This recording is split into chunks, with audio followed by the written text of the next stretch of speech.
Sugar அதிகமாகிடுச்சுன்னா கைகாலம் விழுந்து போ, kidney பாதிச்சிடும், ஹார்ட்டை பாதிச்சிடும். ஆனால் ஆண்டவர் அந்த சுகர் லெவலை, சுகர் இருக்கு ஆனால் அந்த லெவலை ஒரு குறிப்பிட்ட எல்லைக்கு மேலே தூக்கும் போக விடாமல் ஆண்டவர் தந்துட்டு இருக்காரு. ப்ரெஷர் இருக்கு, அந்த ப்ரெஷர் கூடிச்சுன்னா என்ன ஆகும் பார்த்தீங்கன்னா கைகால் செயலிழந்து போகும். ஒரு கையும் ஒரு காலை நிச்சயம் விளங்காம போயிடும், வாயை கொண்டிட்டு போயிடும், பேச முடியாது, ஹார்ட் அட்டாக் வந்துடும். ஆனா அந்த ப்ரெஷரை அந்த குறிப்பிட்ட அளவுல இருந்து ஆண்டவர் கூட்டாம மேல போக விடாம அப்படி தடுத்து வச்சிருக்காரு. பலவீனம் இருக்கு, அது கூடலையே. பாடுகள் இருக்கு, அது கூடலையே. அன்பான கர்த்தருடைய பிள்ளைகளே, அதற்காக கர்த்தர் என்ன செய்யணும்?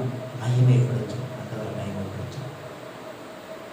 நம்முடைய நாவினால மாத்திரம் கர்த்தரை நாம் மகிமைப்படுத்தினால் போத, நம்முடைய வாழ்க்கையே கர்த்தரை மகிமைப்படுத்த